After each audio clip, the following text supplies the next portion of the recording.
నిన్న పెగాసస్ విషయంలో సుప్రీంకోర్టు వ్యాఖ్యలు చాలా అద్భుతం, బాధ్యతాయుతంగా మాట్లాడింది అనుకున్నాం. మంచిని మంచిగానే మాట్లాడుకుంటాం, చెడుని చెడుగానే మాట్లాడుకుంటాం. కాశ్మీర్ విషయంలో మాత్రం ఇవాటి దానికి సుప్రీంకోర్టుది బాధ్యత అనను కానీ, సుప్రీంకోర్టు రక్షణ వ్యవహారాల్లో దేశ భద్రత విషయంలో జాగ్రత్త తీసుకోవాలి, తను ఇన్వాల్వ్ కాకుండా చూసుకోవాలి. రోహింగ్యాని భారతదేశం నుంచి తిప్పి పంపిస్తామన్నప్పుడు, బంగ్లాదేశ్ని తిప్పి పంపిస్తామన్నప్పుడు దానికి అడ్డుపడింది సుప్రీంకోర్టు. అలాంటి దరిద్రులకి ఇక్కడ కాశ్మీర్ లాంటి చోట్లను ఆశ్రయం దొరుకుతుంది.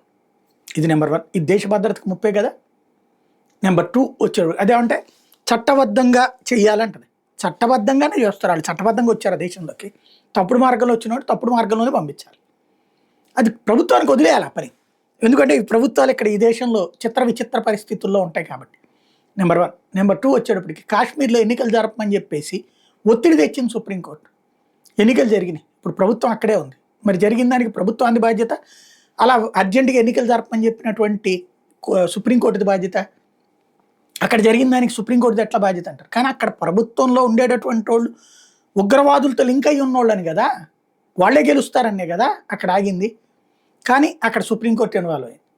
అదే సందర్భంలో ఇలాంటి వ్యవహారాల దగ్గర కాస్త జాగ్రత్తగా ఉండాల్సిన అవసరం ఉంది.